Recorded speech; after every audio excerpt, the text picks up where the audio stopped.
Muito boa tarde, boa noite, boa madrugada, bom dia. A hora que você estiver aí tendo prazer, como a gente aqui já estava batendo papo, de conversar com a gente, de estar com a gente até participando através de comentários, já peço logo para comentar, dar like, essas coisas que a gente esquece durante o videocast aqui, como o colega falou. E Pode Porto podcast começando agora, né, com imenso prazer. Hoje estamos na reta, né, na semana do Dia do Trabalhador e da Trabalhadora.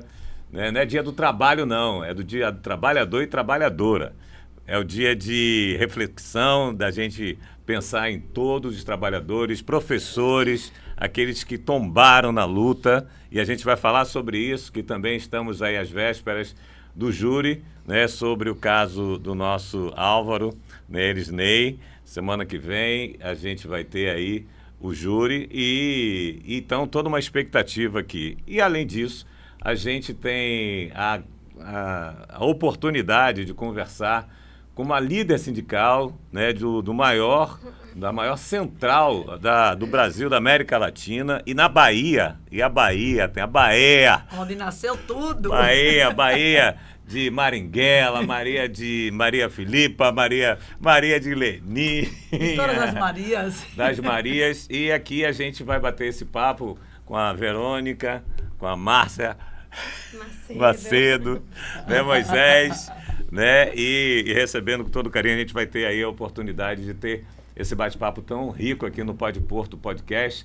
Agradecendo, aqui em cima está passando aqui, você deve estar vendo aí, né, os nossos colaboradores, que é o Cid Bancário, muito obrigado sempre, a PLB, ao Sinspor, agradecendo eternamente ao livreiro, o livreiro que a gente começou, tudo começou, quando tudo era mato, era ali no livreiro que a gente começou com o Pode Porto Podcast. A gente está agora no episódio 80 e alguma coisa, 84, né? Que maravilha. E, enfim, um momento especial. Pode Porto Podcast, a gente sempre, Leninha, Verônica, Márcia, Moisés, aqui eu sempre apresento como são as pessoas, né, falando sobre coisas de Porto Seguro, traduzindo Porto Seguro. E aí a gente estende para, né, a Bahia, para Valente, né? Através de sua gente conhecer um lugar como esse. Então, assim, eu vou começar conversando com ela, que é pré-candidata a deputada estadual. A gente tem pré-candidatos assim para a gente conhecer, saber o que a gente daqui vai ter como representatividade na Assembleia, né, das pessoas que estão aqui se oferecendo, né, botando a testa. Tem um samba do Chico Buarque que ele fala: salve aquele que empresta a sua testa, sabe? Enfim, para ir lá e estar nessa luta. E então vamos lá, bater papo. Eu gostaria, primeiro eu vou dar uma boa tarde para vocês, Verônica começando aqui, depois a gente começa a conversar. Verônica Lima, boa tarde, querida. Boa tarde. A PLB, só registrar, Verônica e Márcia PLB, Moisés do Cid Bancários e Leninha da CUT, né? E ela vai contar mais história aí desde para trás mente. Verônica. Boa tarde a todos e todas. É um imenso prazer estar participando hoje aqui do videocast. Acredito que as pautas que vão ser levantadas hoje aqui vai ser de muita relevância. O prazer em conhecê-la. Prazer é meu, prazer é nosso. Percebi aqui que a sua atuação na classe trabalhadora, né, pelo que Moisés passou, pelo que Arlindo mencionou aqui, é uma pessoa de muita representatividade para nós. Obrigada. Enquanto trabalhador, enquanto mulher. Né, Obrigada, que são Verônica. espaços que a gente precisa estar conquistando, e obrigada por estar à frente. Eu que agradeço em ter vocês na nossa base e a gente somar todo esse esforço para construir a Bahia, um Brasil cada vez melhor. Eu sou professora efetiva aqui no município. Atualmente faço parte da diretoria da PLB Sindicato. Ocupo no sindicato o cargo de secretária jurídica. Eu sou também advogada. E estamos aí empenhados nessa luta, que é uma luta árdua na defesa dos trabalhadores, dos profissionais de educação daqui de Porto Seguro. Maravilha. Vou pular para a Márcia para a gente... Olá, boa tarde a todos e a todas. Eu sou professora da rede estadual, trabalho no Colégio Modelo, antigo Colégio Modelo, E estou também como diretora de políticas intermunicipais da PLB. Eu também sou sindicalista, porque nasci sindicalista. Eu costumo dizer que a gente não vira sindicalista, a gente nasce sindicalista. Quando você depara criança com suas primeiras brigas, suas primeiras lutas contra as injustiças. E aí fico feliz também de estar aqui, é a segunda vez, né? E feliz também em conhecer você. E a gente precisa, sim, de mulheres nos espaços de poder. Obrigada, Márcia. Estamos juntas, viu, meninas? Ô, Moisés, Estamos juntas. você que não vou mais estar, tá aqui com a gente também para falar um pouquinho. Vocês já me colocaram... E juntos também, ó. É. Ó. Prazer, gente. Meu nome é Moisés, sou diretor dos sindicatos bancários, estou como coordenador geral, né, sou funcionário do Bradesco. Para mim é uma honra estar recebendo a presidente da minha central sindical, a Leninha, a colega aqui, amiga de muitos anos. Conheço Leninha, sei um pouco da sua história. Para a gente vamos desfrutar dessa história, que é uma história rica, né? A primeira mulher a presidir a central na Bahia e a primeira no Brasil.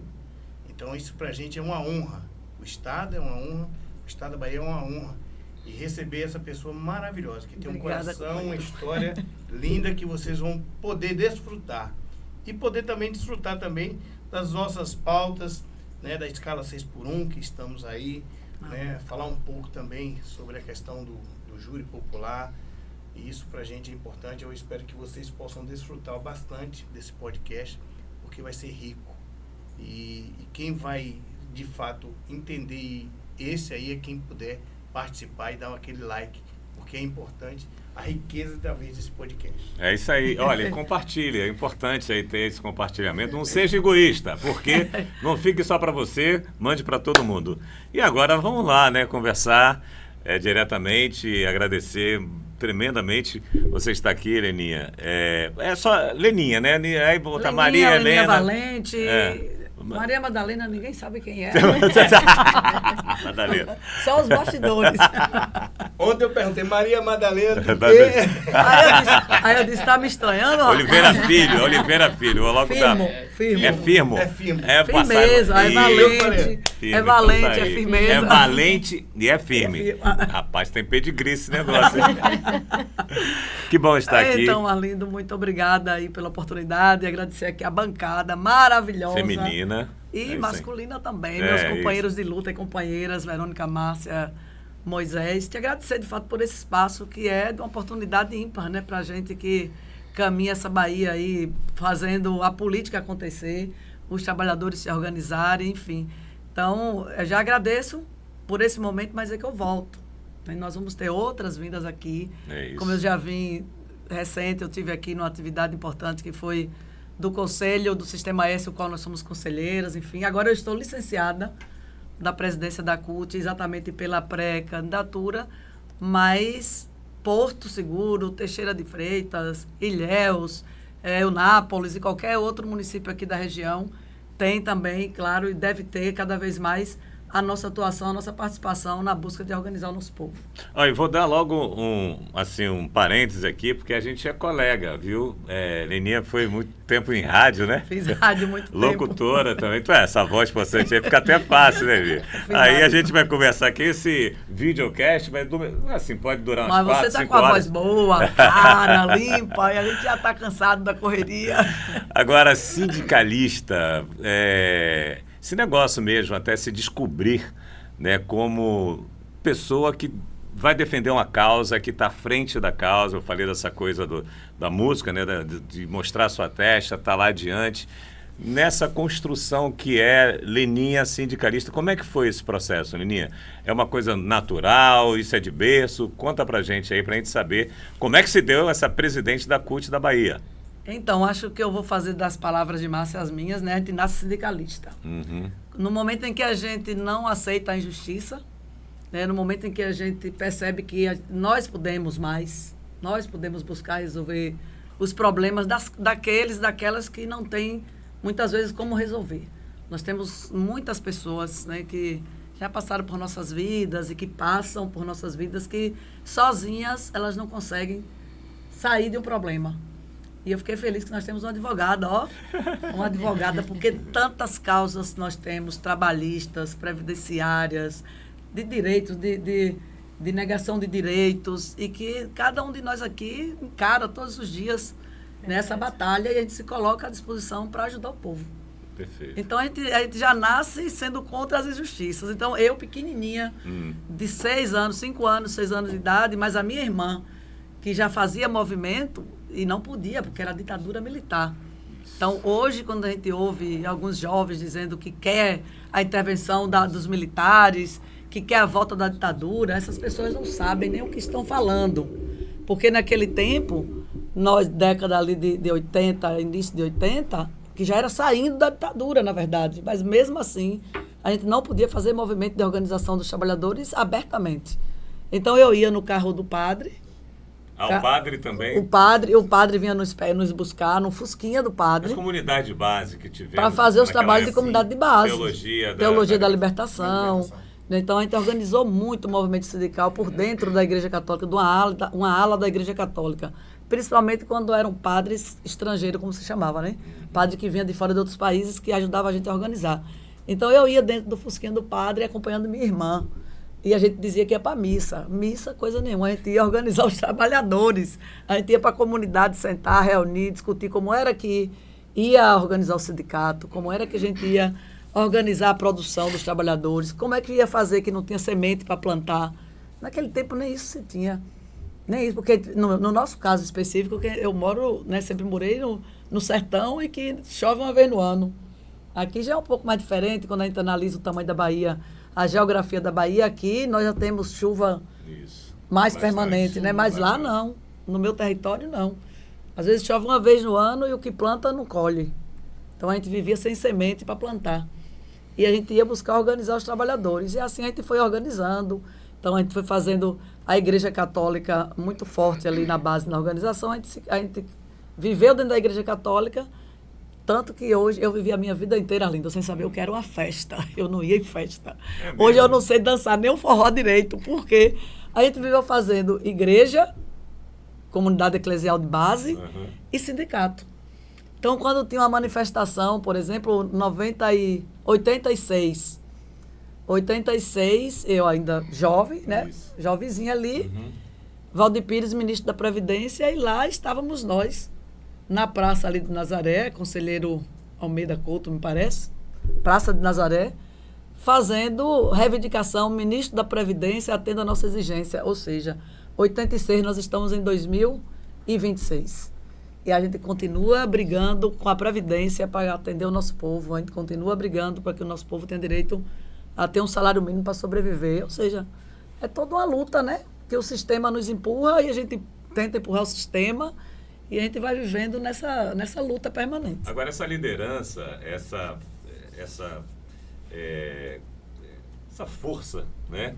Ela vem até de forma bem evidente, com uma leveza, uma alegria. Você tem um diferencial, eu até estava falando contigo que eu pesquisei um pouquinho rapidamente sobre as suas atividades e eu vi sempre presente o sorriso, como aqui, né? Gente, contagiante. Eu imagino, o jeito. Você... É o jeito natural da vivência, de viver, né? É isso. Então, assim, e dentro do sindicato que você, antes da CUT, qual sindicato que você era? Eu sou do Sindicato da Agricultura Familiar, de Valente. Fui presidente 2 mandatos. Na verdade, eu fui secretária de Mulheres. Entrei por uma assembleia, quando a companheira nossa tombou, faleceu com câncer. E aí, ela era secretária de Mulheres e eu entrei e fui eleita na assembleia para substituí-la. Dali, eu virei secretária de formação do meu sindicato. Fiz formação para a juventude. Eu sou apaixonada pelo trabalho com a juventude, porque eu iniciei minha vida bastante jovem fazendo formação para a juventude, né? Então, eu assumi a presidência do sindicato com 28 anos, lá no meu município. Aí, então, fui presidente 2 vezes, fui secretária antes de formação, depois fui presidente 2 vezes, fui da direção da CUT durante 3 mandatos seguidos, fui primeira tesoureira da CUT, fui secretária de Mulheres, aí depois fui da diretoria plena sem pasta e, nesse tempo, assumi a Escola Nordeste da CUT no Recife. E daí voltei a ser vereadora na minha cidade quando o sindicato, à época, discutiu que era importante, era necessário Ter mandato. ter um mandato, ter uma representação na Câmara de Vereadores para tratar da pauta do povo, da classe trabalhadora, das pessoas, né? Porque às vezes a gente trata de classe trabalhadora como sendo aquele apenas que está no setor formal, né? Tipo Verônica, Márcia e Moisés, que estão na professora e bancário. Só que nós temos, Arlindo, a maior parte dos trabalhadores estão do outro lado ainda sem carteira assinada, né? Estão lá na informalidade, estão precarizados, são eles os trabalhadores ambulantes, são eles os entregadores por aplicativo, enfim. Então, a nossa tarefa é bem maior, porque talvez até seja mais fácil organizar o professor que já está organizado, sim, organizar os bancários que já estão organizados. O difícil é organizar os que estão fora, né, dessa ala de amparo, né? Ou seja, só que a nossa central, né, que eu me orgulho muito ter sido a primeira mulher, agradeço muito aos bancários daqui do Extremo Sul, que têm sido nossos parceiros, né, as companheiras da PLB, daqui do Sindicato Servidor Público. Toda vez que eu venho para esse sindicato. Passo aqui, companheiro Messias, né, mas os bancários também lá de Teixeira, agora vigilantes, enfim, são tantos trabalhadores que nos dão essa retaguarda, né, nos ajudam. Então, eu agradeço muito porque essa caminhada para chegar na central, ser a primeira mulher, não foi fácil. Não foi nada fácil. Eu não imagino. Então a gente chega e eu sabia claramente da tarefa que eu tinha, porque mesmo o período que eu passei vereadora, eu não me afastei da base sindical. Eu só não tinha mandato sindical. Mas eu fiquei ali fazendo da tribuna da Câmara de Vereadores, trazendo as pautas da classe trabalhadora. Tanto que a toda eleição nós temos na construção, né, de todos os trabalhadores, principalmente da CUT, né, nós temos a plataforma da classe trabalhadora, que é apresentada e a gente faz o debate para dentro das candidaturas, mas muito, muito além disso. Depois a gente trabalha isso como sendo, né, os pontos de compromisso que os candidatos assumiram. E eu pegava essa plataforma e eu levava para a tribuna da Câmara, onde eu assumia. Para dizer, olha, a gente tem isso. A gente precisa que as pessoas entendam que não basta eleger um vereador ou eleger um prefeito ou um deputado, né? Tem que eleger alguém que tenha minimamente compromisso com o povo. E essa classe trabalhadora é muito mais ampla, como eu falei, é com o povo, né? Então, nós temos 95% da população brasileira, você que está me vendo aqui, 95% da população brasileira é formada de trabalhadores e trabalhadoras. É isso aí. O restante é o empresariado, isso, que busca cada vez mais ter lucro. Então, esse olhar nosso é para essa... Não, e até aquele grande empresariado, que não é trabalhador. Porque o pequeno empresariado também é trabalhador. Também é trabalhador. Você pega aqui em Porto, inclusive o podcast aqui tem um nome importante, né? Pode Porto. Pode Porto, né? Eu perguntei, pode tudo? Pode Porto, pode tudo?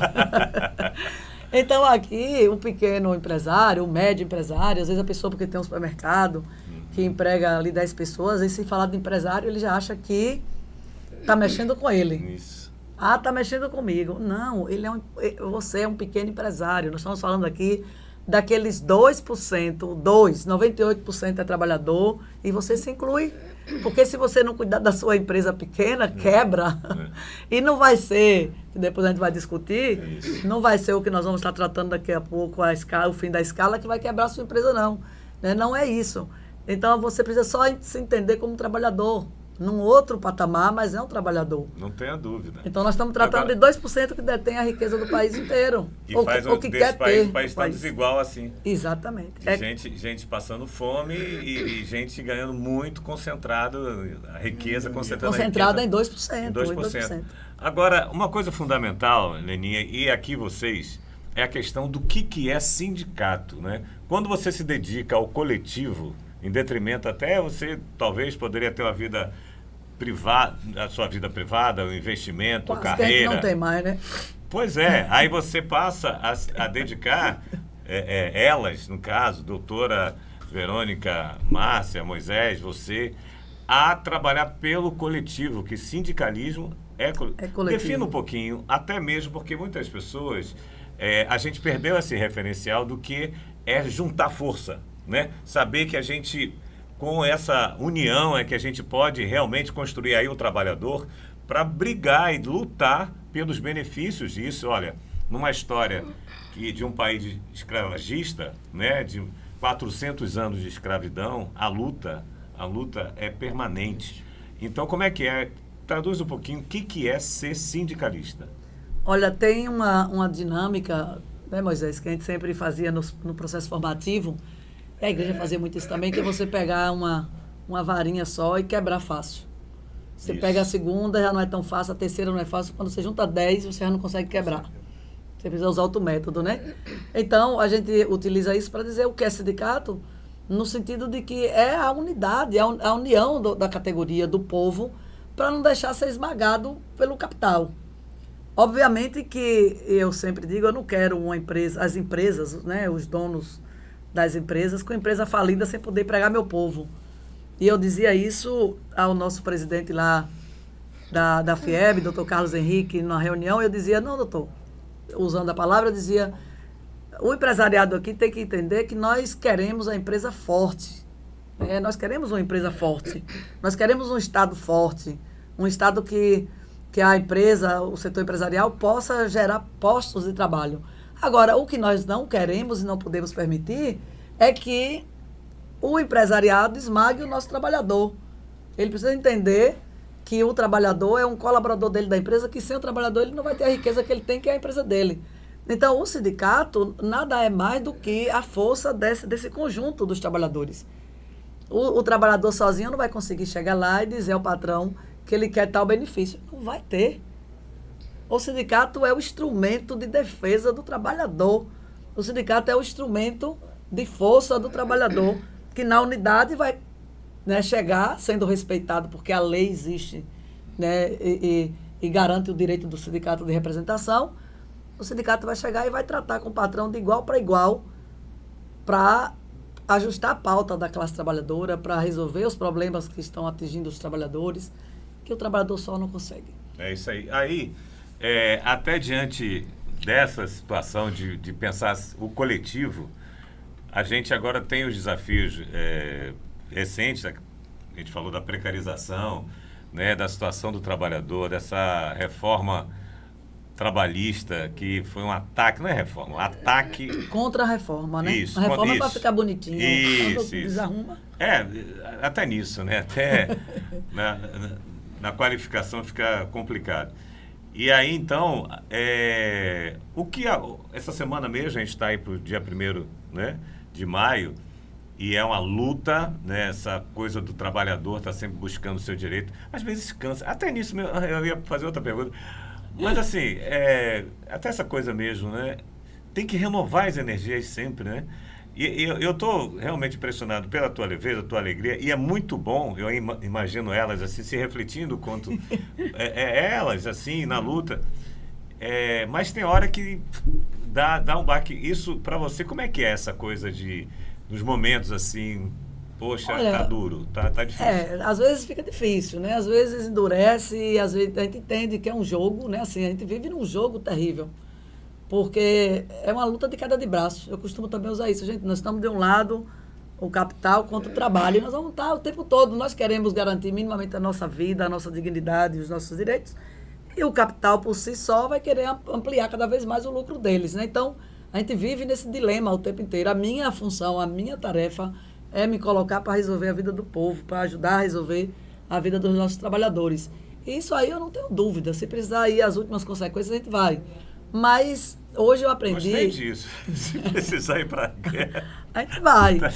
Mas assim, Arlindo, hoje nós temos, graças a Deus, a democracia, a civilidade, né? Então a gente senta numa mesa, hoje a gente debate, a gente discute, a gente apresenta uma pauta. Então, é um trabalho permanente. Claro que cansa às vezes. Uhum. Cansa quando você percebe, né, que, poxa, por que um setor... Não é só o empresariado, não. É governo, é prefeitura, né? As pessoas assumem, vira prefeito de uma cidade, acha que é dono da cidade, e de porteira fechada é dono também dos servidores públicos, e começa a criar problema, começa a criar dificuldade para que as pessoas cumpram as suas funções. Então, nós temos enfrentado problemas dos diversos tipos, né? Tanto no setor público, quando precisa ir para cima do governo do Estado, vou do mesmo jeito, vou para cima das secretarias para resolver as coisas. Então, acho que é uma tarefa que a gente recebeu que a gente não pode negligenciar com essa tarefa recebida. Agora, o povo lá fora não tem nada a ver, às vezes, com os problemas que a gente passa, né? A gente consegue separar. Então, a minha cara fechada... Você não vai me ver com cara fechada nem quando eu estou com dor. Porque já acho que eu puxei meu pai. Então, a gente... É dessa forma que a gente vive, né? A leveza vem muito de compreender de que o povo não tem nada a ver. As pessoas que estão lá... A pessoa vai me procurar e eu vou dar uma cotovelada na pessoa. Chega pra só lá. porque eu não consegui resolver um problema que eu tinha que resolver. Não, as pessoas não têm nada a ver com isso. Você falou de pauta, né? E até aí sim, já entrando na questão das pautas, como pré-candidata a deputada... Zé, deixa eu só pegar um gancho. Pegue, fique à vontade. Interessante que quando ela coloca isso aí, uma das coisas que nos motiva a ser sindicato, a estar à frente do sindicato, a ser diretor, por mais que a gente tenha êxito em algumas questões e perdas, mas o que mais nos motiva é nos êxitos. Porque as perdas para a gente já é uma questão natural. Assim, natural. Quase que a gente perde. Quando você consegue resolver de fato uma questão e ver o bem-estar de uma categoria, é um impulso, é uma injeção que você toma de adrenalina que lhe impulsiona você, fala assim, não, eu não posso parar, eu tenho que continuar porque eu não dependo, não sou só eu, outras pessoas dependem da luta, então nós temos que nos organizarmos enquanto categoria, enquanto trabalhadores, para podermos avançar porque cada batalha, cada trincheira a gente vai encontrar dificuldade, obstáculos, nós temos que passar esses obstáculos. Então, essa é a vida constante do diretor sindical, é constante do sindicalista, porque ele sempre vai ter obstáculos e ele vai ter que ter, de certo modo, habilidades para poder saber resolver. Ou seja, não se está sindicalista, se é sindicalista. E assim, Arlindo, eu acho que Moisés traz uma coisa que é interessante, que também é de se observar.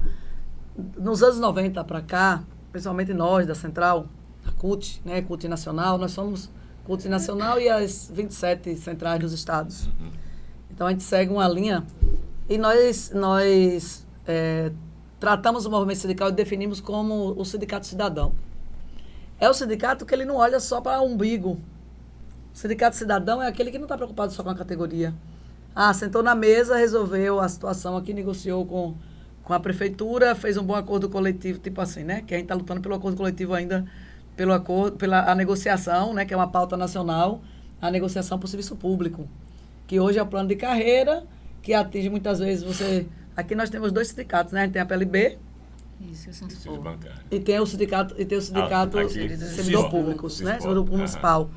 E nós temos município que só atende professor. O sindicato é de servidor público, mas só o peso é professor. E muitas vezes nem de servidor público não é, só de professor. Então, quando tem um sindicato só de professor no município, significa dizer que saúde, significa dizer que infraestrutura, agricultura, enfim, o restante está todo fora do sistema. Então, nós temos uma tarefa enorme para cumprir ainda. Por isso que o sindicato, ele não é um sindicato só para dentro. Ele é um sindicato para fora, né? Um sindicato que precisa ter esse olhar mais amplo, cuidar, quando eu falei do universo de trabalhadores que estão sem carteira assinada, trabalhando na informalidade e tal, para nós da Central, a gente tem uma tarefa, que é cuidar também dessas pessoas. Então, a gente não cuida só de quem já está cuidado, teoricamente. Então, mas vamos lá. A candidata, a pré-candidata, só depois das convenções, todo mundo sabe, agora todo mundo pode falar. Todo mundo é pré. Todo mundo é pré, né? Não pode pedir votos, mas de toda forma se coloca aí, e as pessoas têm que conhecer os candidatos. Se tem uma coisa também discutível nessa lei eleitoral, tamanha exíguo tempo até de se apresentar. Mês e meio, né? Pois é, quando 45 registra, dias. Tempo é curto. 45 dias. De propaganda, enfim. Então, por isso que é preciso conhecer.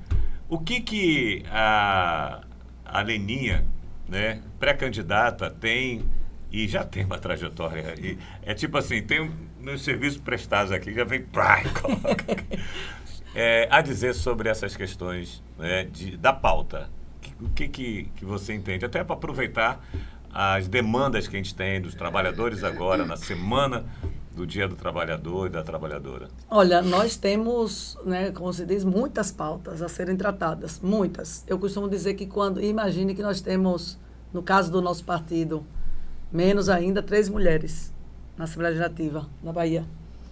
Pouquíssimas mulheres. Não, isso é um absurdo. Então, a pauta de mais mulheres no poder, da mulher, né, assumindo espaços importantes, espaços de decisões, isso é urgente, é gritante. Nós somos 52% do eleitorado brasileiro e, no entanto, nós somos quase, né, que nada do ponto de vista do percentual.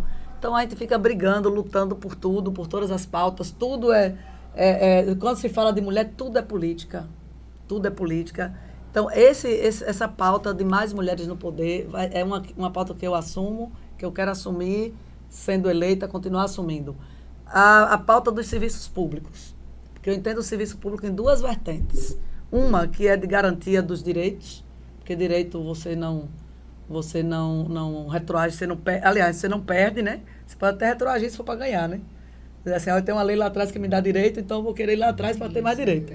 Mas para perder, você não perde. Você sempre briga para ganhar, né? Para garantir mais direitos. Então, nós temos o serviço público nessas 2 vertentes, da garantia dos direitos do trabalhador e do atendimento da boa qualidade do serviço chegando ao povo, né? Às pessoas que precisam desses serviços. Então, sempre que a gente tratar de um processo de educação, sempre que a gente tratar de um processo do serviço bancário ou de qualquer outro serviço, está na perspectiva também do cidadão, que ele precisa ter aquele bom serviço. Então, eu vou ser uma pessoa que vou ser guardiã, por um lado, do direito do trabalhador e, por outro lado, do direito do povo, das pessoas, de usufruir esse serviço. Portanto, a prefeitura trata de cumprir bem, de cuidar bem, de aplicar bem os recursos, o governo do estado trata de cumprir e aplicar bem os recursos, porque a deputada ela tem que fazer esse processo de fiscalização para que o serviço chegue bem. Né? Então, eu já entendo desde a minha vereança que o papel era esse, né? De acompanhar a aplicação correta dos recursos públicos e você é a pessoa também que vou buscar projetos. Nós temos uma comunidade, Moisés, internacional, que antes do presidente Lula, na minha região, por exemplo, recebeu muito apoio externo para organizar o povo, para fazer as experiências darem certo, enfim. Depois do presidente Lula para cá, as entidades internacionais, né, disseram, não, agora o Brasil já está bem. Né, o Brasil já está bem. Mas se a gente analisar nesse hiato, nesse tempo que nós tivemos na política, de quando Dilma foi deposta do poder até Lula voltar, 6 anos. 6 anos, o que nós conquistamos foram, né, a gente perdeu quase tudo. Foi desmoronado, né? Direitos da CLT e tal. Então, por exemplo, a aposentadoria do trabalhador rural, que o sindicato tem um papel essencial, fundamental para garantir. Por quê, Arlindo? E aí a pessoa pergunta, mas por que, Leninha, isso? Porque o trabalhador rural, ele não consegue, por si só, provar que ele é um trabalhador rural se não tiver o sindicato dando o aval por ele. Porque as leis dizem, tem que apresentar X documentos consecutivos, nos anos consecutivos, e o trabalhador não tem. E a minha região sofreu muito com isso. Porque como é uma região seca, o trabalhador ficava 2 meses na roça, tinha que vir em Salvador, trabalhar 1 mês na construção civil para manter a família. E quando chegava no final do tempo, aquela interrupção na carteira, na vida dele com a carteira assinada, ele perdeu o direito de aposentar. Então, quando o ex-presidente entrou, que disse que os sindicatos não iam mais dar pitaco nisso, as pessoas passaram a ter dificuldade. De passar fome, começou a perder direito, e não foi só nós, que eu sou agricultora familiar. Eu venho da agricultura familiar. Então, não fomos só nós da agricultura, foram vários outros trabalhadores. Então, o deputado, ele tem que estar também, a deputada, atenta ao povo. Porque quem é que outorga o poder ao deputado? Quem é que outorga o poder ao prefeito, ao vereador? O povo.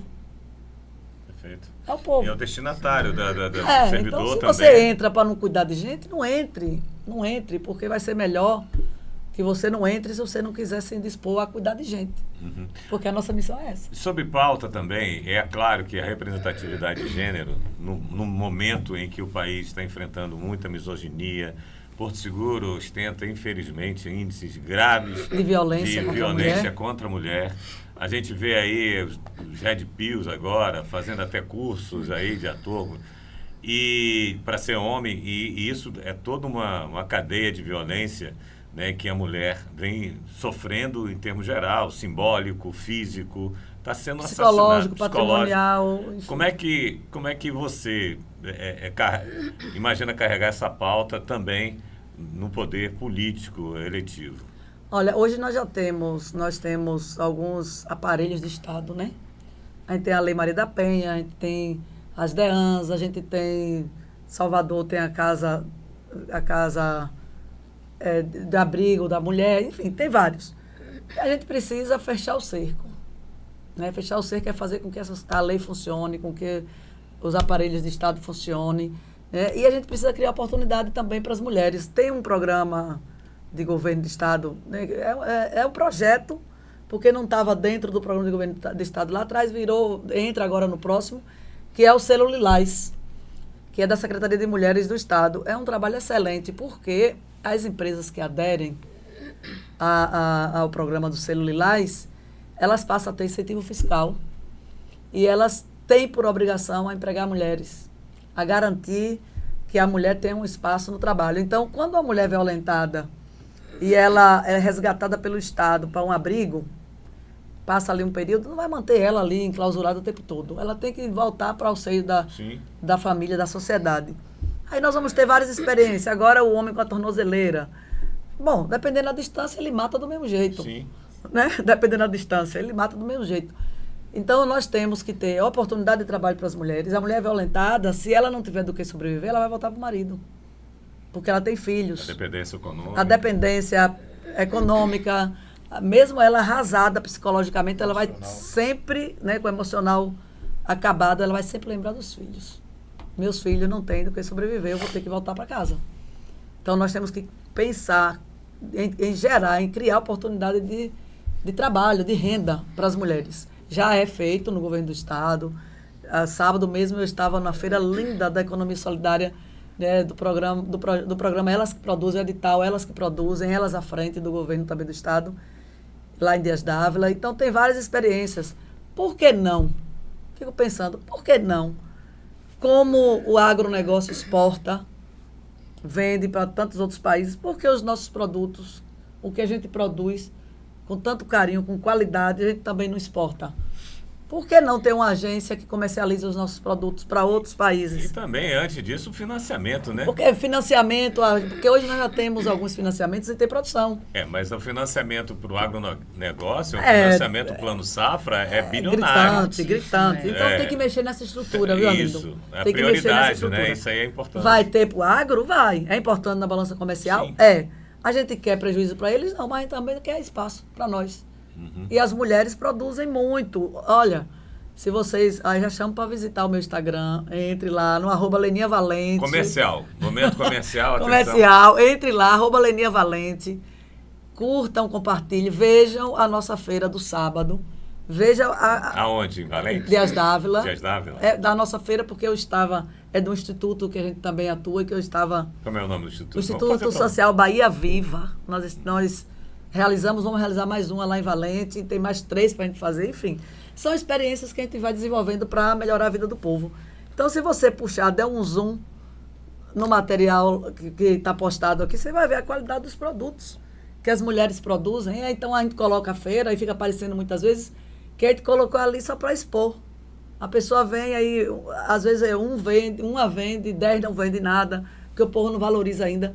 Então, o governo precisa assumir um trabalho como fomento dessa produção, para que elas produzam e elas possam escolher a produção delas, elas, né, trabalhem com gosto, com prazer. Então, tem muita coisa para a gente cuidar, viu, Ali? Muita coisa para a gente cuidar. Mas é claro, na Assembleia Legislativa da Bahia. Um país desse é tão desigual, um Estado. Agora, dá também a questão da pauta, pelo que você falou, para a gente entrar na pauta agora, tão premente, que é... está no Congresso Nacional. No Congresso, que é a tal da escala, contra a escala 6x1. Né? O fim da escala 6x1, vida além do trabalho. A vida além do trabalho. Porque a gente, como eu falei, a gente é um país que a grande parte da sua história depois da invasão, nesse lugar que se diz, inclusive, né, acabamos de comemorar mais um aniversário, 526 anos, de uma realidade até que, infelizmente, né, a gente não aprendeu nada do que vem acontecendo na história, e aí a gente tem essa relação do trabalho, né? E até Adam Smith ele falou que o que dá a riqueza das nações, é o trabalho. É o trabalho. É o trabalho. E aí, de repente, a pessoa tem que ficar 6 dias na semana e folga. Folga como? Ele já está cansado para tentar dormir, para voltar a trabalhar. A vida é só trabalho, não é 6x1, é só trabalho praticamente.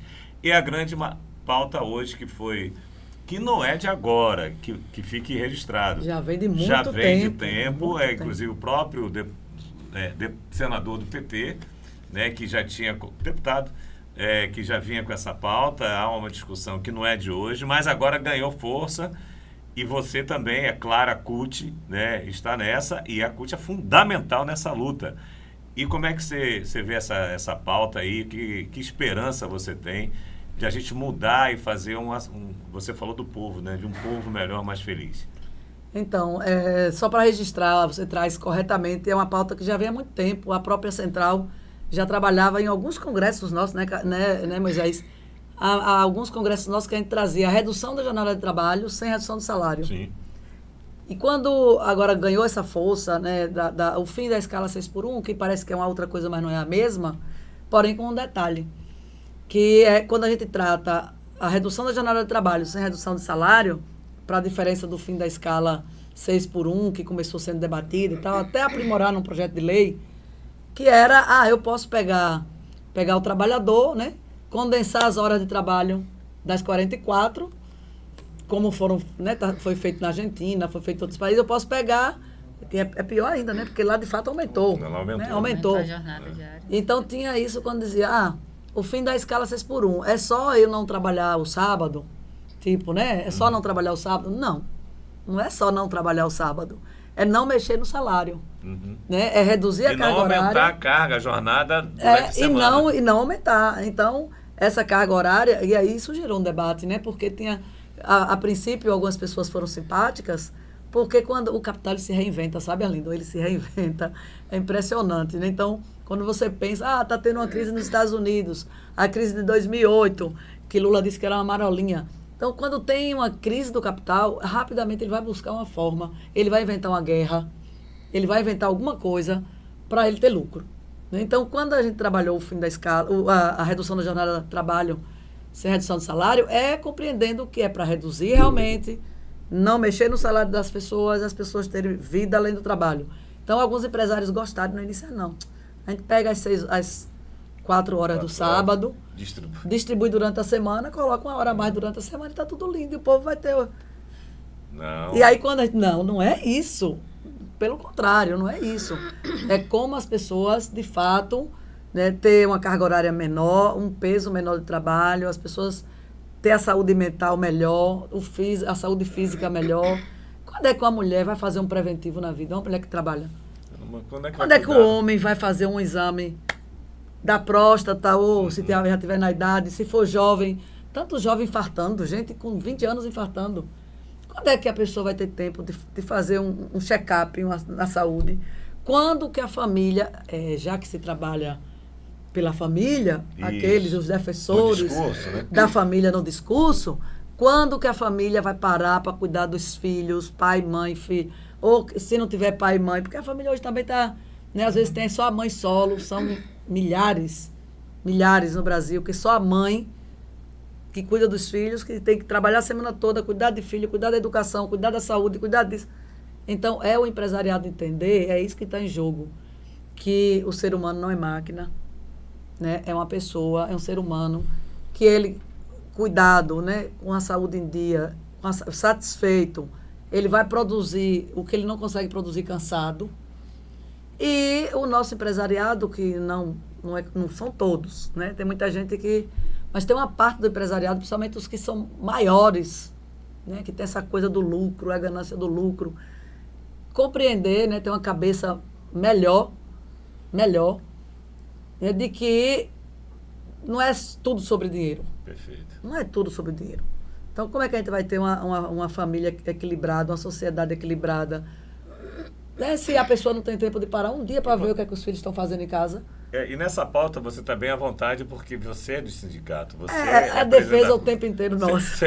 É disso que nutre. Além disso, além desta pauta, o que você, assim, como você já falou até em relação à sua pré-campanha, o que você está levando, a questão da agricultura familiar. Então, por aí, inclusive a agricultura familiar, que é a solução, quem produz comida, né? 70% da comida da mesa é da agricultura familiar. É da feira, como você falou, do Dias d'Ávila, aqui é a feira do Baianão, a feira, do Campinho. Quem produz no seu pedacinho de terra ali, consome e traz o restante para a feira, porque o agronegócio é importante para a balança comercial, mas vai tudo para fora. É commodities. Não fica no Brasil. Então, quem coloca a comida na mesa, olha aí, você que está me acompanhando, quem coloca a comida na sua mesa é o agricultor familiar. Então, a gente vai cuidar do agricultor familiar como sendo, né, essa nossa base principal. Sem produção, não tem comida na mesa. Ninguém vai comer commodities, né? Você vai comer feijão, arroz, farinha, carne, ovo, tapioca, o que tiver, milho, café. E diferenciar a agricultura familiar, que é aquele produtor que faz ali, do trabalhador rural. É diferente.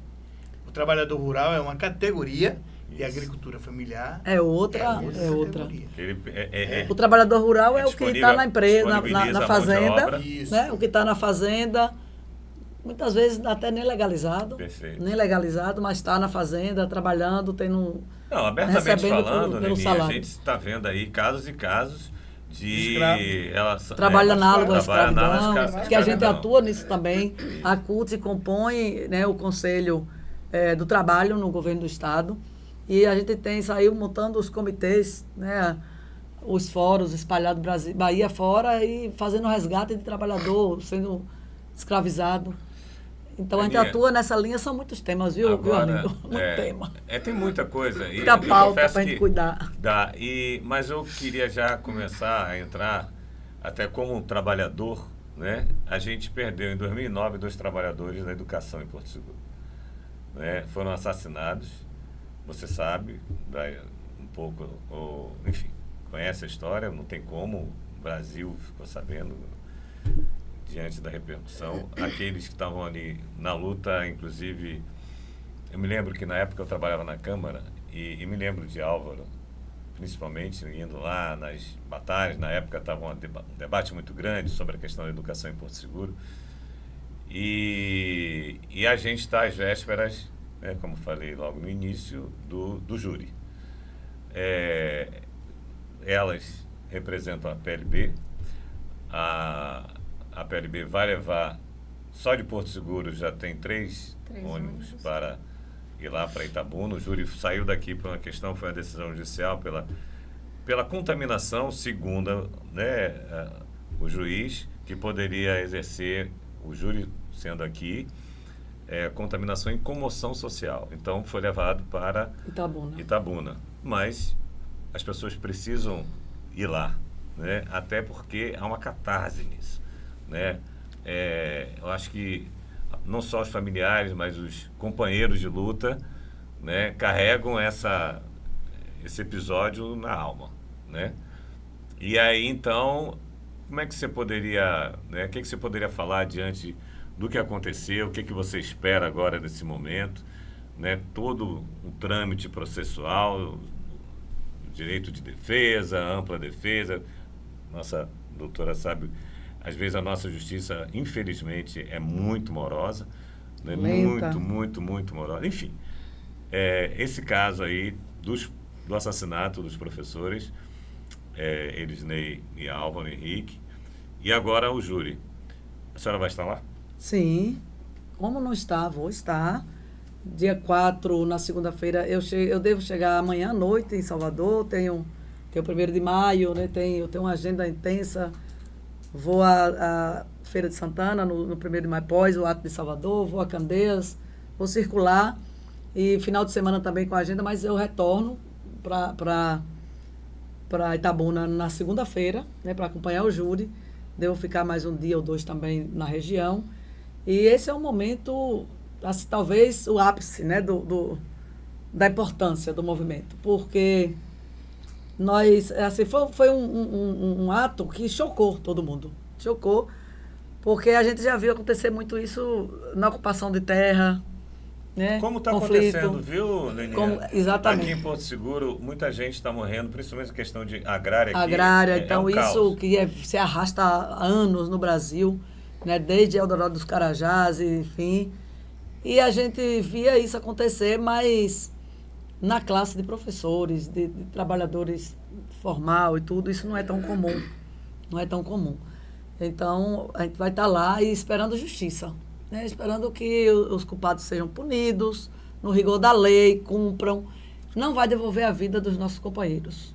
Isso é fato, né? Não vai também aliviar a dor de quem perdeu. Mas a gente vai ter, pelo menos, a sensação de que a justiça se cumpriu, né? Que fez valer a justiça. Então, esse momento é importante de unidade de todas as categorias, todo mundo que puder se somar, porque foram eles, mas poderia ser qualquer um de nós. E como pode ser também ainda qualquer um de nós, eu espero que não. Espero que não. Né? Mas a gente tem que ficar atento. Aos dias de hoje, a gente tem que continuar sempre atento, porque quando a gente luta por justiça, quando a gente luta por direitos, tem sempre quem não goste. Vai aparecer sempre alguém que vai tomar as dores do patrão, vai tomar as dores do prefeito, vai tomar as dores, enfim. E a gente tem que estar atento. Vamos estar lá juntos, né, fortalecidos e esperando que não se resolva, porque não vai resolver nunca. Como eu falei, é uma lacuna que não vai né, fechar. Mas, pelo menos, aliviar, sabendo que foi cumprido, né, o que a justiça tem que cumprir. Márcia, você como diretora acompanhou todo esse processo. Eu não vou nem explorar muito, eu sei que para vocês diretamente é muito emocionante tudo que envolve isso, uma recordação amarga, dolorosa. Mas, assim, das articulações que estão sendo feitas, assim, para que as pessoas pudessem acompanhar, a PLB vem fazendo o máximo, né? A direção está aí, e não é de hoje, todo ano tem uma lembrança, tem manifestações dos professores, até para ter essa memória, para que isso nunca mais aconteça em lugar nenhum. E vocês são protagonistas nessa luta. Como é que está sendo essa preparação? Então, Arlindo, na verdade a gente vem trabalhando incansavelmente há quase 17 anos. No mesmo ano, 2010 em diante, a gente começou a se articular enquanto categoria, né, movimento de luta, e organizadamente, né, a gente faz um congresso todo ano, desde 2010, para lembrar para a sociedade. No final a gente faz uma manifestação, uma caminhada na rua, para lembrar para a sociedade que esse crime cruel e covarde contra 2 professores, 2 pais de família, 2 trabalhadores, então a gente vem lembrar para a sociedade que esse crime continua impune, né? Então a gente vem trabalhando há quase 17 anos. E agora esse trabalho se acentuou bastante porque, né, estamos às vésperas do júri, perdão, e estamos aí já articulados. Sairemos aqui em 3 ônibus de Porto Seguro. Os nossos núcleos também vão estar lá. Guaratinga, Itabela, Itagimirim, Cabralha. Então o pessoal atendeu bem a convocação, Sim, né? os professores vão estar lá também. A gente já tem uma equipe lá dos sindicatos em Itabuna que já está fazendo um trabalho de panfletagem, porque muitas pessoas ainda não conhecem, né, o caso, e vão estar lá nos aguardando para participar desse júri no dia 5. O dia 1º, para mim, eu sempre falo que é um dia, sempre falo isso com os alunos quando a gente discute esse assunto. O dia 1º de maio, Dia do Trabalhador, é um dia de reconhecer, não é um dia de descanso, é um dia de reconhecer a luta dos trabalhadores do passado e fortalecer a luta dos trabalhadores do presente e a necessidade de continuar, né, nessa luta, porque é exatamente o que aconteceu. A gente precisa relembrar a luta de Álvaro Elisnei. Eles morreram porque lutavam por uma educação de qualidade. Eles morreram porque faziam denúncia contra desmando, né, contra a educação, escolas funcionando em lugares insalubres, expondo crianças e professores a risco até de vida. Então, esse crime político, né, contra a educação de Porto Seguro terá um desfecho agora dia 5, a gente, né, convida a população a estar, né, junto com a gente nessa luta, porque realmente não foi fácil carregar essa dor por quase 17 anos.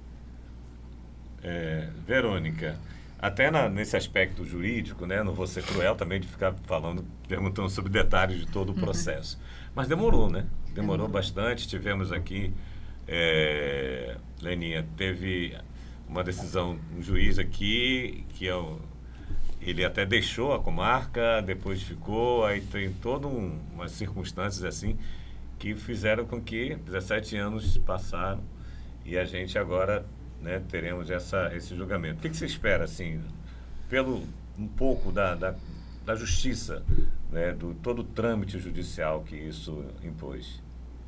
Que a justiça seja feita. Acho que é o clamor maior desses 16 anos, é que os culpados que foram indiciados pelo Ministério Público, eles sejam culpabilizados. Porque, infelizmente, né, por conta dessa morosidade da justiça, dos 3 indiciados, um deles acaba tendo um benefício da lei, que foi... Ele entrou com um habeas corpus por conta do prazo prescricional. Uhum. Ele alega um prazo prescricional. E aí, ontem teve o julgamento do habeas corpus e ele foi beneficiado. Ele conta com mais de 70 anos e, de acordo com a lei, o prazo prescricional cai. Uhum. E aí o Estado perdeu o direito de puni-lo. Então, um dos indiciados, ele não vai a júri, né? Não é que ele foi inocentado, porque o habeas corpus não é nessa vertente, né? De analisar se ele é culpado ou não. Não é declaração de inocência, isso, não é só uma questão processual. Isso. Então, ele não vai a júri, não é porque foi constatado que ele é inocente, não. Ele utilizou de um recurso que a lei traz também, que é a questão do prazo prescricional, por conta da idade, caiu. E aí ele teve esse benefício. Ele não vai a júri, mas o júri vai acontecer no dia 5 de maio lá em Itabuna, com os outros 2 indiciados.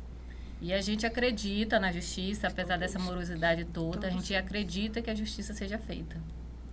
É só para ter um dado que foi, realmente, a decisão foi ontem, né, sobre um dos indiciados, que é o ex-secretário de governo na época, né? Gabinete, chefe de gabinete, enfim. Désio, né? Désio Lima. É isso. E o que acontece? A lei estabelece para cada cada crime, né, prescrições, né? E prescrição, além da... O que é prescrição? O tempo que o Estado tem para julgar e, caso declarado culpado, punir. Então, que o próprio Estado deixou o tempo passar. Então, o Estado, quando a gente fala Estado, é o quê? É o ente público, em termos geral. Que, no caso, agora é o Poder Judiciário. O Poder Judiciário que deixou, por circunstâncias, por isso que tem toda a questão aí de advogados, mete recursos daqui e tal, para fazer com que o tempo vá passando. E cada crime tem essa questão. E, além disso, na lei estabelece que por determinada idade pode diminuir, tem a metade então o tempo que o Estado tem para julgar e punir, então nesse caso, a princípio, é o que foi decidido ontem, né, teve essa concessão para um dos indiciados. E aí, então, que horas que vai ser? 8 horas. 8 da manhã já começa. A expectativa, a partir das 8. E a expectativa é que... Quanto tempo de julgamento? Tem, assim, uma previsão? Não dá para... Não tem essa previsão, né? Porque depende muito de como vai correr, né? Os júri, as testemunhas que vão ser ouvidas. Uhum. Como são 2 indiciados, diminuiu um agora, né? Infelizmente, são 2 indiciados. A gente espera que no mesmo dia se encerre esse júri, que foi, inclusive, um dos pontos que nós já verificamos lá no fórum. Esse juiz, ele tem, geralmente, os júris populares, ele estende para que encerre no mesmo dia. Isso. Então, a princípio, não vai ter interrupção. Até o final. Isso, não vai ter interrupção para o dia seguinte. Uhum. Bom, é isso. Então, o próprio Moisés também, o Sindicato Bancários também, há uma mobilização, né, Moisés? De pessoas que saíram daqui de Porto e outras cidades também, né? Parece que, além da região, Itabuna mesmo, vocês estão fazendo um trabalho lá, até para que as pessoas acompanhem para saber o que vai rolar disso aí, o que vai ser decidido. Isso. Então, é isso, Leninha. A gente está nesse momento, até próximo aí do Dia do Trabalhador, e uma situação que envolveu o trabalhador da educação aqui em Porto Seguro. Infelizmente, né? 17 anos, eu imaginando aqui, 17 anos, talvez seja a idade dele ali. Exatamente. Um pouco mais. Vai fazer em exatamente. setembro. Você entendeu? Setembro faz 17 de setembro. É nascer uma criança e tá um homem hoje, praticamente. Foi o tempo que a justiça na Bahia levou para chegar a um júri, causando aí, né, a liberdade de um. E eu espero que os dois paguem, de fato. E 1º de maio, como disse Márcia, como você disse também, Arlindo, na abertura, 1º de maio é o dia do trabalhador. É o dia da gente se encontrar, às vezes para comemorar, de fato, o que a gente conquistou, porque tantos anos de luta também nós temos conquistas, temos sim, né, mas também para reafirmar nossas pautas, as nossas bandeiras, né, protestar também com coisas desse tipo que acontece com o trabalhador. E muitos trabalhadores hoje continuam sendo assediados nos seus locais de trabalho, continuam sofrendo horrores no local de trabalho. Então, eu queria aproveitar para reafirmar aqui o nosso compromisso mesmo licenciada, né, porque estou pré-candidata, mas continuo presidente da CUT até o ano que vem, até 2027, né, 2027, continuo presidenta. Se me elejo, obviamente que eu me licencio de vez. O meu vice que está assumindo agora, que é o companheiro Luciomar, do Sindipetro, ele vai terminar o mandato, né? Então, claro que a gente vai estar torcendo para que ele termine o mandato. Mas vamos estar trabalhando para isso, né? Para que ele termine o mandato. Mas, independente de estar na presidência da Central ou estar na Assembleia Legislativa, acho que na Assembleia com um pouco mais de condições objetivas da gente tocar certas pautas, a gente vai continuar defendendo os trabalhadores. E esse 1º de maio da agora e todos os outros são dias de luta. Dia de luta, da gente não arredar o pé do que a gente quer, do que a gente acha certo, do que a gente defende. Então, que no dia 5 possa se fazer justiça, né, com os nossos companheiros, e a gente vai estar comemorando o mês de maio um pouco mais aliviado. Porque a gente começa dia 1º, dia 5, isso se resolvendo, né, a gente vai estar comemorando o mês inteiro de maio, comemorando a justiça feita. Bom, você falou que já esteve aqui em outro evento, voltou aqui à região.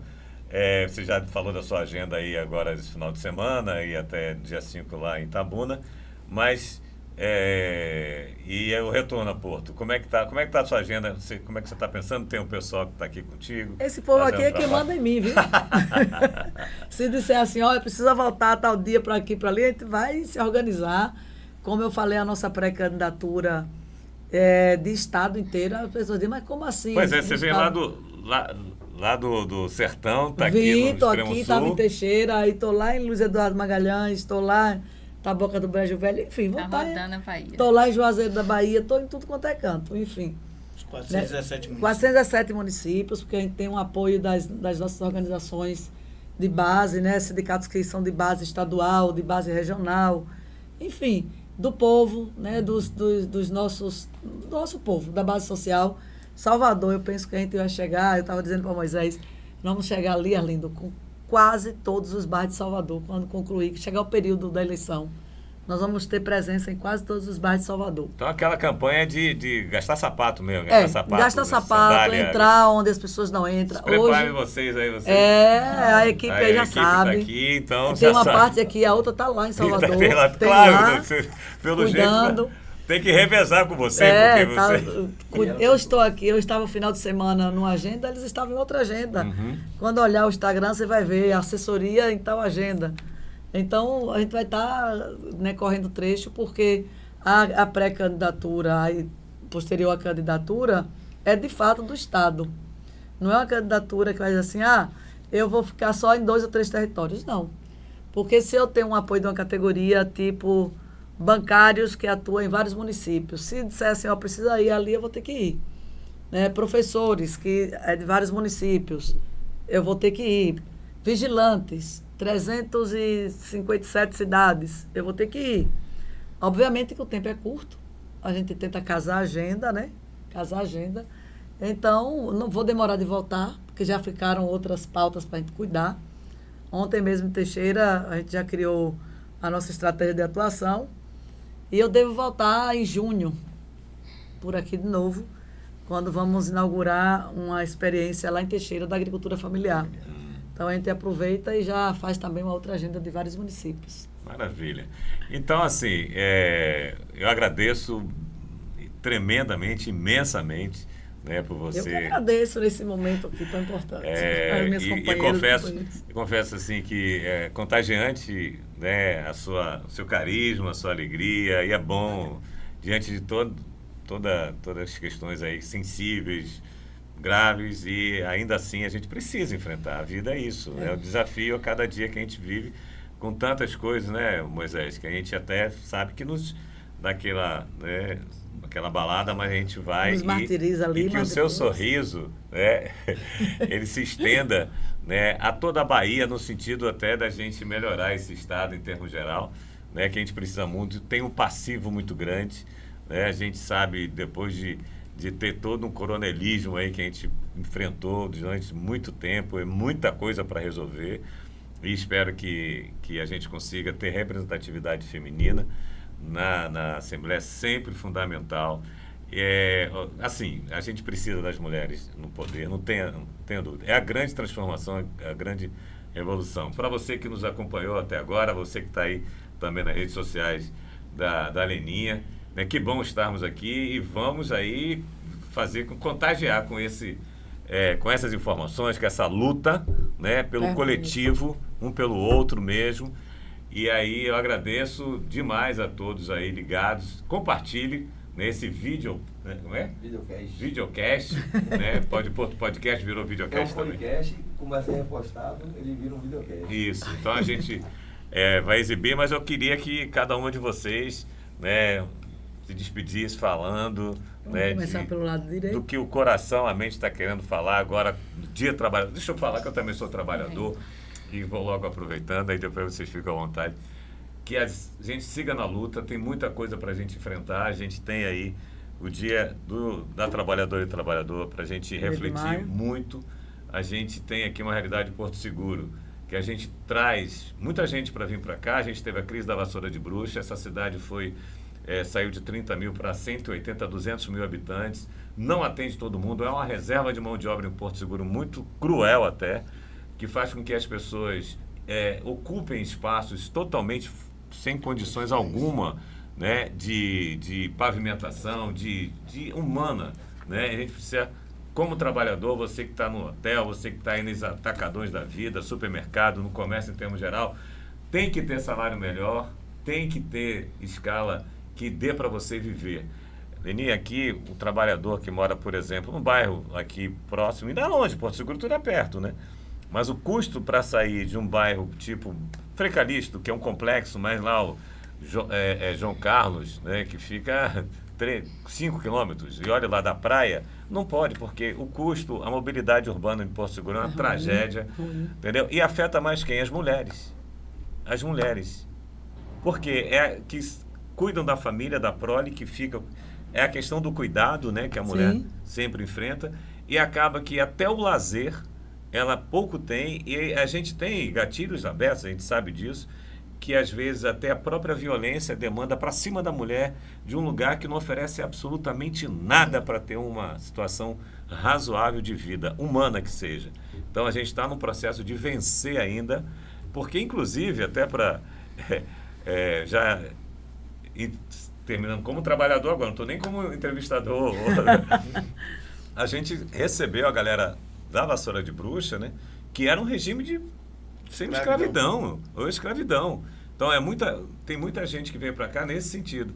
Então, assim, eu tenho muito orgulho de ter vocês aqui, doutora colega, né, também. Parabéns pelo trabalho, vocês, Márcia, e, é claro, os sindicatos, que é o que é a luta pelo coletivo. Então, vamos aí, trabalhadores, à luta, e precisamos de muito. Então, Verônica, só para dar um tchau, assim, agradecendo muito você estar aqui. Obrigada, Arlindo. Historicamente, nós trabalhadoras, sempre conquistamos nossos direitos com muita luta, né? De forma árdua, desde o início. Então, é importante a gente se reconhecer enquanto classe trabalhadora, enquanto trabalhador, que a gente tendo essa identidade, a gente vai assumir o nosso papel, a gente vai saber cobrar os nossos direitos. Então, eu desejo que a cada trabalhador, a cada trabalhadora, a gente tenha perspectivas melhores de dignidade no trabalho, com essa possível mudança na lei que vamos ter aí, da escala, que vai trazer uma dignidade para as pessoas, tanto no físico quanto no emocional. Então, vamos seguir sempre firmes, não vamos nos abalar e vamos... Eu sempre acho muito importante a gente falar isso, consciência de que você é um trabalhador, de que você é uma trabalhadora, que quando a gente se coloca nesse lugar, a gente vai dar importância a nós. Então é isso. Muito obrigada pela oportunidade de estar aqui. Obrigada, Leninha. A gente precisa fazer mais, viu? Mais Sim. vezes. Moisés, vamos de lá para cá agora. Então, 1º de maio, primeiro a gente tem que fazer uma reflexão que o 1º de maio se dá através de um tombamento de trabalhadores. Então, tudo isso é histórico e é luta. E a luta, ela não encerra, ela é contínua, né? Cada direito que cada trabalhador, cada classe tem, ela foi conquistada, ela não foi dada. Então, a gente tem que imaginar que os direitos que nós temos hoje, eles foram conquistados e vários colegas tombaram para que isso estivesse hoje e isso seja contínuo e que tenhamos mais conquistas, né? Então, o recado que eu deixo a cada trabalhador é que é uma reflexão em si mesmo. O que você tem hoje de direito não foi dado pelo patrão gratuitamente. Ele foi conquistado pelos sindicatos. Ele foi conquistado por pessoas que passaram e hoje já não estão aqui, hoje já estão aposentados e desfrutando, e que você desfruta desse benefício. Então, valorize para que você possa ter a conquista maior, principalmente se avançarmos nessa escala do fim da escala 6x1. Porque é um regime. Eu já trabalho na escala 5x2. Eu nunca trabalhei na escala 6x1. Mas isso não me dá o direito de não querer que você também tenha esse direito. É um direito que eu já tenho há 34 anos como bancário. Mas eu acho que é digno para todo trabalhador. E não foi de luta, né? Não foi de graça. Não foi? Não. Então, assim, eu quero que isso se estenda às outras categorias. Que eles possam ter o mesmo privilégio que eu tenho. Que um professor, às vezes, tem, porque trabalha no sábado, muitas vezes. Em uma ou outra, trabalha no sábado. Letivo. Um sábado letivo. Então, assim, é que o trabalhador, ele tenha consciência, principalmente no momento de votar, e votar com quem vota com as pautas dos trabalhadores. E essa reflexão nesse ano é importantíssimo, Zé. Porque a gente precisa definir quem vai definir os nossos futuros futuramente. Os nossos próximos passos. Não só nós, que já estamos chegando a uma certa idade, mas os nossos filhos, talvez os nossos netos.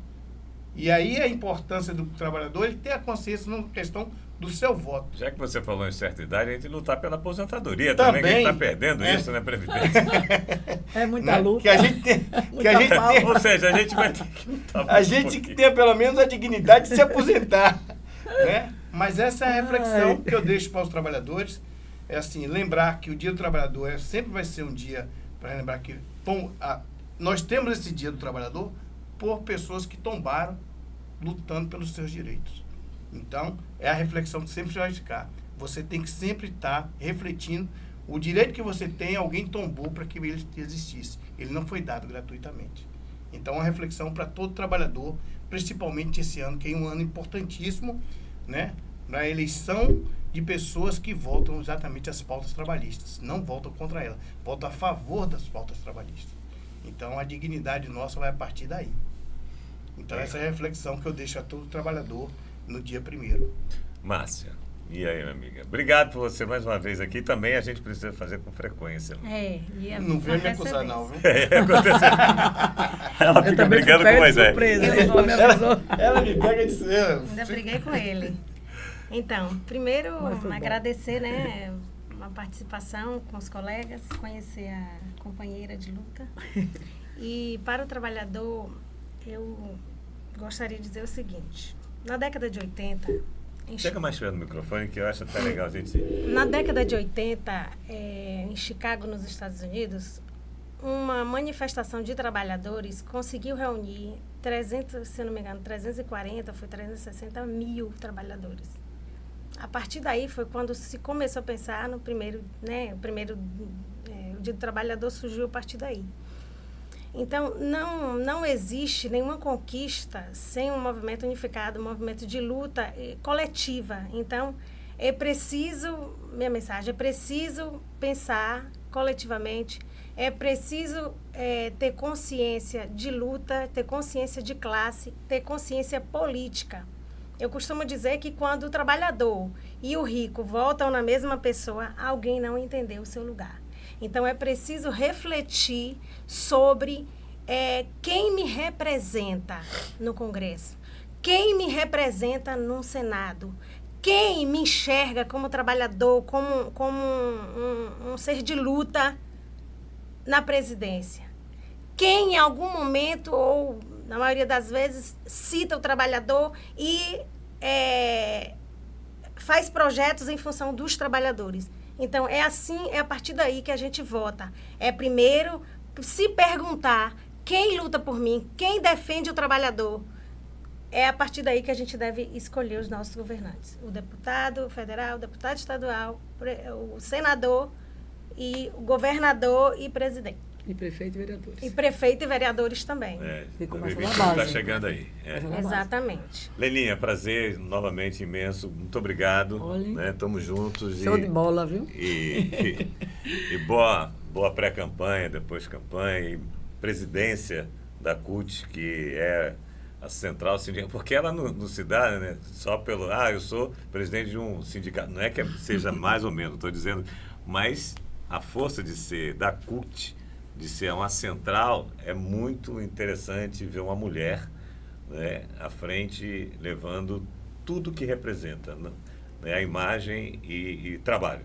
Obrigado. Eu continuo dizendo, Arlindo, primeiro agradecer por esse momento, né, que foi fantástico conhecer as minhas companheiras. Quando eu vim aqui, elas não estavam, né, da outra vez, né?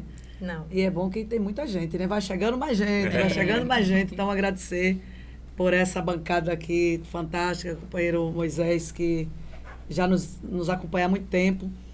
Né? E eu continuo dizendo, porque eu já digo em outros momentos, que o sucesso da nossa gestão na CUT é essa unidade. O que nós conseguimos construir nesses últimos 7 anos e pouco, né? 6 anos e pouco, aliás, né? Porque nós estamos completando agora 7 anos, final do ano, do mandato, ano que vem 2 mandatos. Essa unidade da classe trabalhadora, a unidade dos sindicatos. Hoje nós temos a unidade do campo, né, da agricultura familiar, que sou eu. Eu não gostaria nem de dizer a categoria, porque antes bancário era o bambambam, né? O bancário era a maior categoria. Fale Depois urbano. ele disse que não é mais não, disse que não é mais tanto assim não, que sofreram ataques também. Então a gente tem categorias da área urbana, todas as categorias na unidade dos sindicatos, e me deram essa sustentação para presidir a nossa central, para retomar a nossa central, recolocar, né, na luta, enfim. E eu espero concluir o mandato deixando esse legado, deixando a nossa central organizada para as próximas gestões. Né? E esse ano, nós estamos hoje 28, né, daqui a pouco, depois de amanhã praticamente, já é o 1º de maio, nós temos pautas, você estava perguntando pelas pautas, eu gostaria só de ler as pautas gerais, Sim, né, sim. que, do À ato vontade. unificado nacionalmente. A gente vai lutar por empregos, direito, democracia, soberania e vida digna. Mas dentro disso nós temos redução da jornada de trabalho, sem redução de salário, fim da escala 6x1, que pega a juventude também, além das mulheres, nós mulheres, e a juventude. Se você olhar um mercado, os grandes mercados que nós temos em Porto Seguro, pode analisar se não é maioria de jovens. Então, nós queremos que esses jovens possam ter outras experiências de lazer, de cultura, de estudos, enfim, no final de semana mais livre, para ter vida além do trabalho. Então, nós vamos trazer também o combate ao feminicídio, a gente vai continuar que nós temos um pacto assinado no Brasil, um pacto dos 3 poderes. E eu digo, Arlindo, eu vi que você chama Zé, né? Chama Zé. Chama Zé Arlindo. E eu tenho dito que o pacto que foi pactuado, redundante, né? Mas que foi pactuado pelo presidente da República, né? Pelos 3 poderes, o Executivo, Legislativo e Judiciário, ele só vai passar a valer, doutora, quando tiver um 4º poder incluído aí, que é o poder da sociedade. O feminicídio não pode ser visto como uma tarefa apenas dos poderes constituídos. O dia que a gente compreender que em briga de marido e mulher se mete sim a colher, vai diminuir a morte das nossas companheiras. Então, o 4º poder, que é o poder da sociedade, tem que incorporar esse pacto para pôr um fim na violência contra as mulheres. Então, essa é uma tarefa que é de todas e de todos nós. Por isso que a gente não debate mais o fim da violência contra as mulheres só entre nós mulheres. Se, infelizmente, quem violenta as mulheres são os homens. Então, precisa que os homens compreendam também. Estou vendo um jovem aqui na minha frente. Então, a educação da nossa juventude hoje é o que vai determinar, né, a formação do seio familiar, a educação dada, é o que vai determinar a sociedade logo ali. Se nós vamos ter uma sociedade menos violenta, né, ou mais violenta. Então, essa é uma tarefa e nós vamos levar para as ruas nessa sexta-feira. O combate à pejotização e às fraudes trabalhistas, que é um tema que a gente sofre, né? Sofre.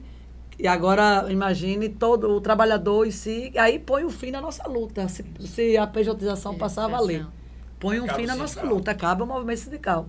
Né? Se todo mundo virar todo trabalhador virar um CNPJ, uma empresa. Então, a gente vai lutar para acabar com isso e para prevalecer o trabalho coletivo, prevalecer o sindicato organizado, os trabalhadores, né, como CLT, enfim, ou como outra forma que queira, mas desde que não seja pejotização. Fortalecimento das negociações coletivas, que dá sustentação ao fim da pejotização. Direito à negociação para os servidores públicos. É uma luta que está no Congresso e que a gente vai intensificar no próximo período. E a regulamentação dos trabalhos, né, dos trabalhadores ou do trabalho por aplicativo. Perfeito. Que pega a juventude em massa, os jovens que estão na bicicletinha, na bike, aí fazendo a entrega nas casas, nas suas motos. Né? A gente precisa resolver isso. Você não pode despejar uma quantidade de trabalhadores na sociedade sem seguridade, sem garantia de nada. Né? Enriquecendo então, tremendamente o dono explorado, enfim. Então, são temas que a gente está trazendo para o 1º de maio, que vão nos nortear durante todo o ano, o restante do ano, e enquanto a gente não aprovar um por um e resolver um por um, a gente não vai estar... vai estar lá brigando. Vai estar lá brigando, a gente não vai estar satisfeito. Então, a mensagem final é de que é difícil, mas não é impossível. A unidade, né, essa organização da unidade da classe trabalhadora é quem vai nos tornar vencedores e vencedoras no fim de tudo. Então, que a gente possa continuar unidos e unidas. Muito obrigado, gente. Muito obrigado a todo mundo ligado aí. Compartilhe, né? Não seja egoísta. Deu like. Até o próximo.